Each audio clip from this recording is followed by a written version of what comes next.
Hey everyone, David C. Anderson here, coming at you from the Knife Center, and welcome to Knife AQ. This is episode number 123.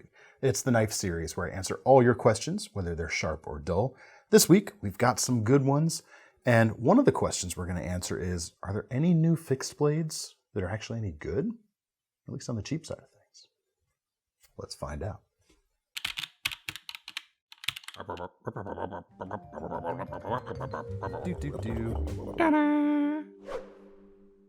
All right, before I read our first question for today, you should know that these questions come from the comments section below this video. So let's say, for example, you have a question and you would like it to get featured in this series. Well, if it is going to stand a chance of having that happen, you gotta drop it in the comments below this particular video. Thank you so much. Always appreciate everyone's comments. They keep this series going. That's always a lot of fun. First question today is from Atomic X. Would love to know your opinion on pull-through knife sharpeners. I used my 440 stainless knife at work, cutting turf, and by the end of the day it was super blunt, but I'm thinking they will be the most efficient way to sharpen it rather than wasting my good stones. Sure, I may have touched on this before, but it's kind of a frequently asked question, so it's always worth hitting again. Pull-through sharpeners they have their place, I would say, but it's good to keep in mind what they're good at and what they're not good at. And what they're good at is removing a lot of metal very quickly. What they're not good at is building a very refined edge. It's going to be rough. You're going to chew up a lot of steel in the process. But you know what?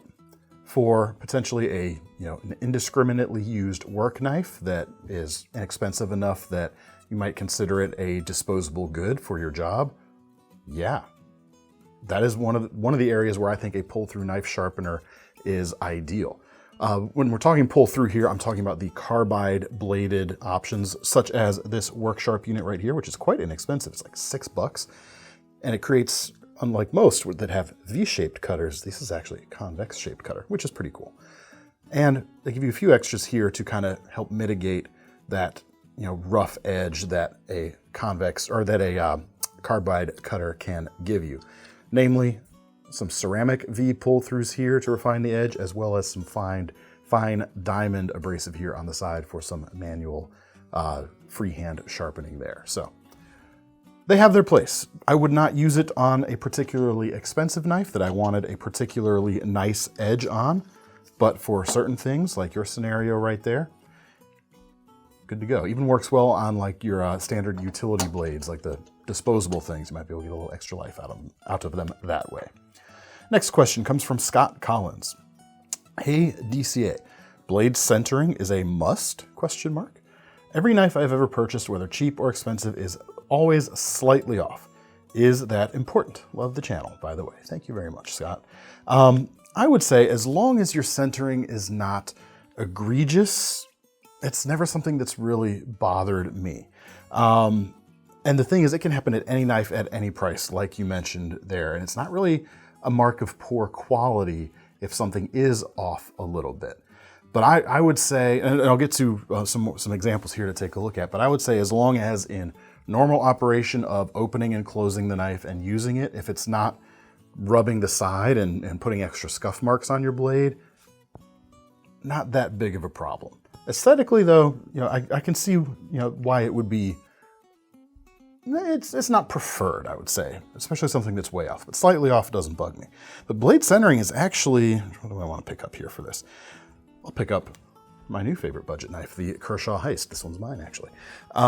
Blade centering is a little tricky because it may not be fully intuitive, but even adjusting a screw here backwards on the handle can have an effect on how the blade is centered. It's not just in the pivot here, it's a whole knife thing. So anytime you take a knife apart for cleaning, or if there's aftermarket upgrades like scales you're doing on a knife, it can affect things.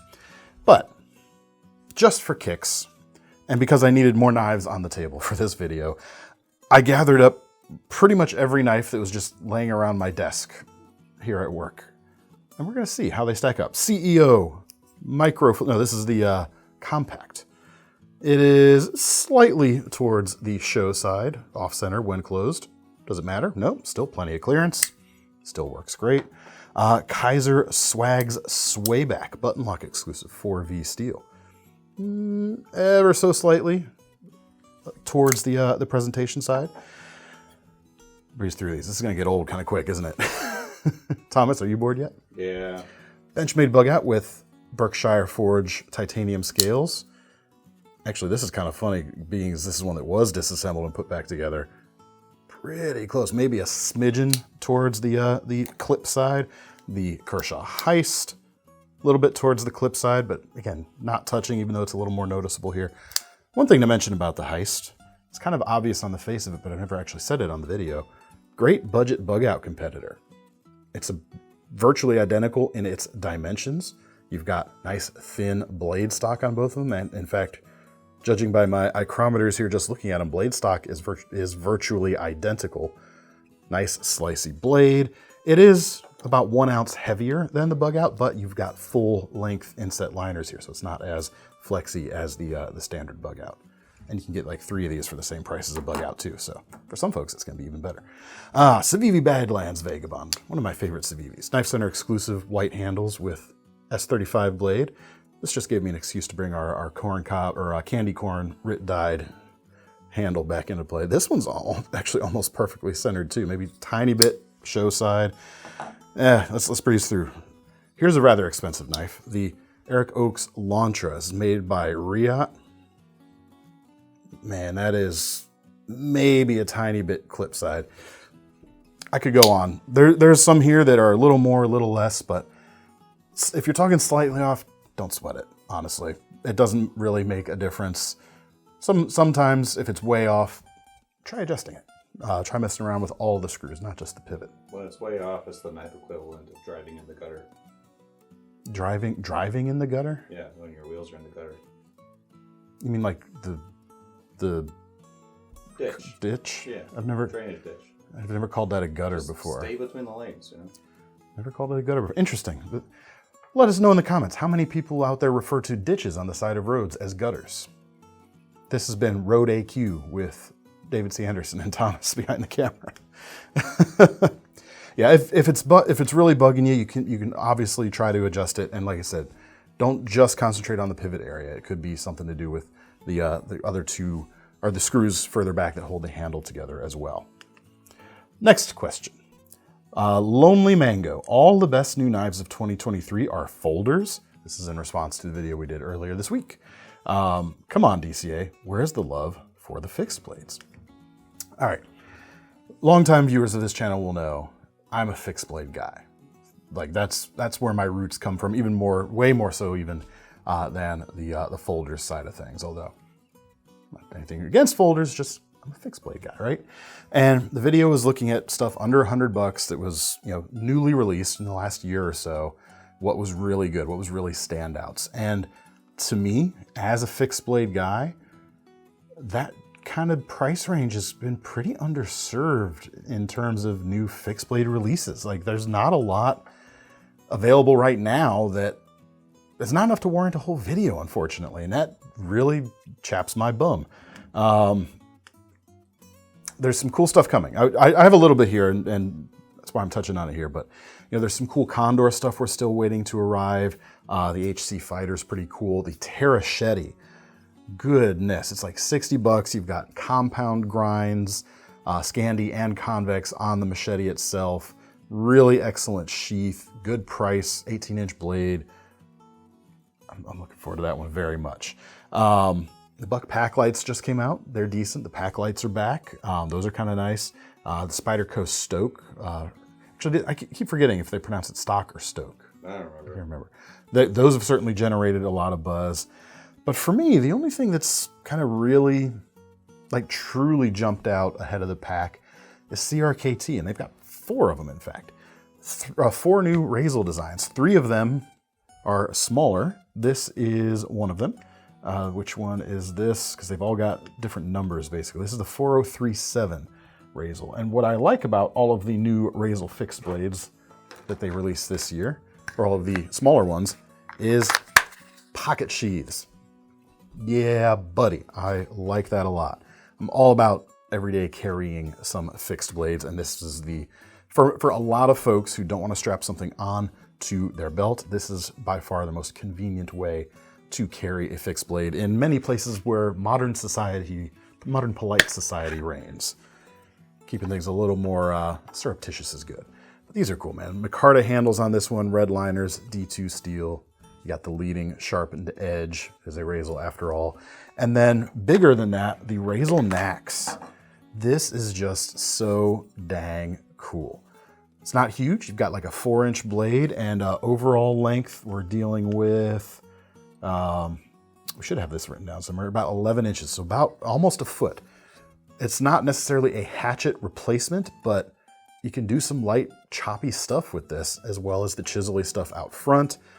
I keep saying this, that I need to buy one of these and actually go use it, but I haven't been camping in a while, like truly camping, where we're not just hanging around a campfire, having beverages and our cars are right over there.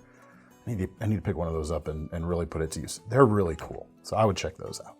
So I do have 2 more fixed blades here on the table, as keen-eyed viewers may notice, they haven't talked about yet.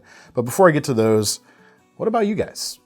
Fixed blades under $100, recently released. Kind of what I was looking at in the video earlier this week was about a year and a half ago. What out there is getting you folks excited?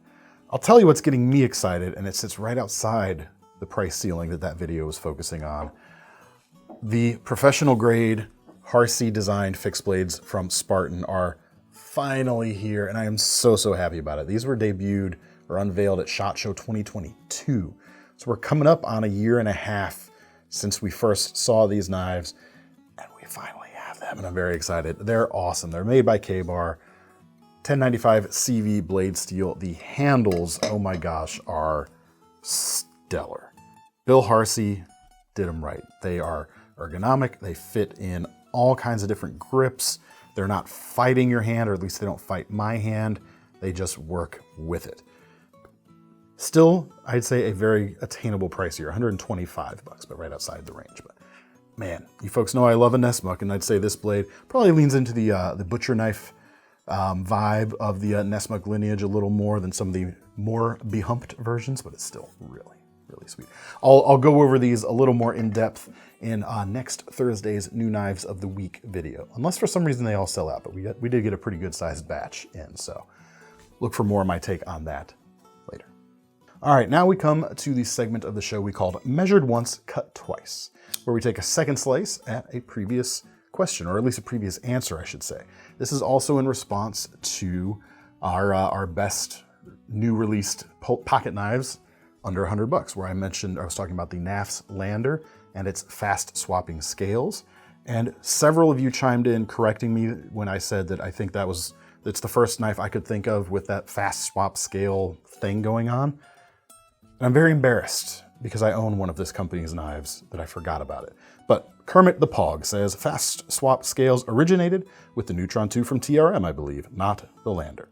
Hi, Measure Once, Cut Twice. Hi, DCA. Hi, Thomas behind the camera. So you got yours picked over everyone else's because you specifically called out the section of the show where it would be placed. So yes, mea culpa. I messed that one up. Thank you everyone for chiming in. Now we come to the lightning round for today. First question comes from Chris Tolley. DCA, something I heard you mention in the video several times, and being a long time off and on collector and even knife maker a long time ago, which made me even more curious. What are lifters on knives you mentioned? So yeah, I was talking about our latest batch of Olamic knives. This is a Wayfarer 247, one of a kind. And I was talking about these little, anything you would just think of them as kind of barrel spacers, really. That's kind of what they are. These little hollow spacers that lift the pocket clip away from the handle itself, as opposed to being a folded or milled design, even though this one has some milling going on it as well. And I just kind of was using some illustrative language at the time. I kind of called them lifters and just kind of went with it. But it's not really a recognized term, but I kind of like it as well. What do you guys think? Standoff. It's a standoff, or standoff or spacer or something like that. But lifters sounds cool. I don't know. Not an official term, just flowery language in the moment. Next question comes from PTE Forest Management Consultants. Someone's commenting on their business profile, I see. Hi DCA, I've followed the channel since it had 20,000 subscribers and have watched every episode since then. Same. That's true. We're coming up on 350,000 subs right now, which is pretty cool. Because I started as well making videos when we were about at the 20,000 mark. So that's just neat. Anyway, my question, thank you, by the way. How to get rid of knife branding. I purchased a Boker tree knife from KnifeCenter and I love the knife, but would love to remove the annoying branding from the blade. I've tried both acetone and paint stripper, but to no avail. Is sandpaper the only way forward? Short answer, yes. Most of the times, logos like this on modern knives are typically laser etched onto the blade itself, so it's not something that can be cleaned off the blade. It's etched in, it's part of the blade. So you're gonna need a little bit of elbow grease, a little bit of sandpaper. Godspeed, bon voyage. Well, now we come to our final question of the day, which is, of course, our most serious question of the day. And it comes today from Ian's Clone. My wife loves garden gnomes. We have many, but they've recently come to life. They have sharp teeth, are ferocious climbers, and participate in generally knavish behavior. No, people don't use the word knave enough anymore. It's a great word. Especially with cards. Golf clubs are less than effective, and machetes are too short. Any advice is welcomed. Thanks in advance. All right. As some of our viewers may be aware, especially those who may be involved with the Department of Natural Resources here in Virginia, gnomes are actually a protected species. So I'm gonna be real careful about the advice I give you right here. Honestly, it's a good thing your methods thus far have been less than effective, because I wouldn't want to call you out and get you into hot water. I mean, you know, you're Ian's clone and you have a wife, that they could probably find you with just that information right there. Here's what you got to do. It's fairly well known, I'd say, that gnomes are vegetarian, despite the sharp teeth. It's a little bit of a surprise there, but they really, really enjoy wild mushrooms. What you're going to want to do, get yourself a nice little mushroom knife like this Old Bear mushroom knife right here. Go out, find some good stuff. Make sure it's edible. Don't go for the toxic mushrooms here. Best you can really hope to do is gather a nice stash of those mushrooms and plant them in your neighbor's yard. Not plant, but yeah, like see if you can lure them over to a neighbor's property. That's what you really got to do. All right. Our DNR folks left. We have to.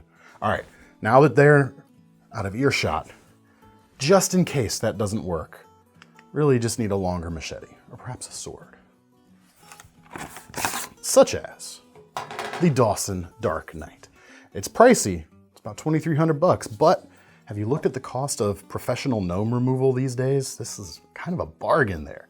Plus, you're gonna need something like Magna Cut steel that you can get on this to really take care of the problem. And for me, with the 23-inch blade and gosh, more than a foot of handle, this very easily, the tip can reach ground level quite nicely. All right, hope they didn't overhear us in that last bit. Well, that's all I've got for you folks today. Make sure to keep leaving your questions down below as well, especially as your most serious questions too. Let me know if you've got any other answers, alternate answers for folks today. And if you want to get your hands on any of these knives, check out the links in the description to take you to KnifeCenter.com. While you're there, don't forget about our Knife Rewards program, because if you're going to be buying some knives today, might as well earn some free money to spend on your next ones. I'm David C. Anderson from the Knife Center. That's Thomas behind the camera. We're signing off. See you next time.